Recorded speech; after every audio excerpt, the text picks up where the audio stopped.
Hey everyone, it's Andrew, and this week's topic is on self care. So, self care. Um, I feel like it's really important for any queer individual, especially trans individuals, if you're transitioning. Um, for me, I have a lot of different approaches. Sometimes, you know, um, you know, going back to them don't work, but the usual approaches I uh, do for self care are going and working out at the gym because it makes me feel motivated that eventually someday that my body will be what I want it to be, like a more masculine shape, etc. Um, what I do, I also um, have a lot of alone time, so that means having my own space, doing things myself, sitting in a coffee shop if it is, um, just people watching. Um, Sometimes you just need time by yourself because so many of your interactions can cause you a lot of stress and depression. Um, Reading doesn't do too much for me because I get really tired easily. I sleep and I take a lot of naps. Not a lot, as in I more than a usual person. So sometimes I'll probably take naps like 3 times a week. Also, I play my guitar. Well, right now I'm in DC, so I didn't get to bring my guitar. So that's like half of my self care chopped off. So it's actually a little tough to not be able to play my guitar, sing, and just have a ball. Um, let's see, other things. Sometimes I think cooking is self care because it makes me have a lot of like be introspective, just reflect on the day, not having to, um, being able to create something basically is my self care. Kind of like, if I had a tough day, um, being able to um, spend some time, reflect, or be able to create something, whether it's music, a dish, etc. Sometimes just isolating myself and not talking for a few hours, not having to think about things is really awesome. Um, I don't really consider partying my self care because partying or being having to be really really social is really tough because that just creates more stress in my life. So I usually don't do huge social interactions as my self care. So that I approach it differently in that way. It doesn't really work for me. um, yeah, I'm not a gamer, but I guess for some people, gaming might be a self care.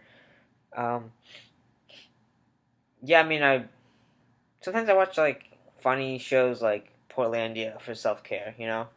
Um, things like just are my humor, and I can just laugh and not care about my day. Um, and then lastly, just being with people who are healthy in your life. When you do allow people in your space, when you decide for that kind of self care, so people who won't be judgmental, people who you can just chill with, and people who you don't need to explain things to, and just or even just rant to. That could be self care. So sometimes maybe you're having a really shitty day, and you don't want to go to work. So I think once in a while, if I'm having a really, really bad day, and if going to work is just gonna make my day just awful, I'm gonna give people not a great not like it's not gonna give people a bad attitude, but I won't be 100% myself. Sometimes I'll take that sick day and be like, this is my self care. I'm gonna chill, lay back at home because when you don't have the rest and the and the potential that day, you're not gonna do well. At whether it's at work, interacting with other people, um, you're not gonna be yourself. And so sometimes you need that self care. And I know, like in the queer community, we're always like self care, and people make fun of it, but I think it's really important, whether or not you're queer or not. and whether or not you're going through stuff, because you're always going to go through a rough patch. It's always going to be like that. You're always going to have your down day. So I think self-care is super important. Sometimes people overuse it, and maybe, there's no such thing as overusing it. I don't know, but use it to your discretion. If you really feel like, you would perform so much better with self-care, do it. Have your day off, because we're not perfect. We're just humans, and especially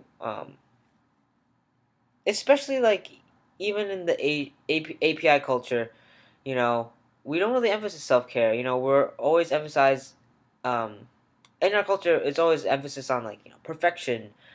There's no such thing as mental illness, and if so, like you're crazy, um, and that you have to be perfect and not to be sensitive, emotional, and just take it. And feel guilty about your emotional weaknesses or sensitivity, and it's important for us and crucial for us to recognize that we're not perfect.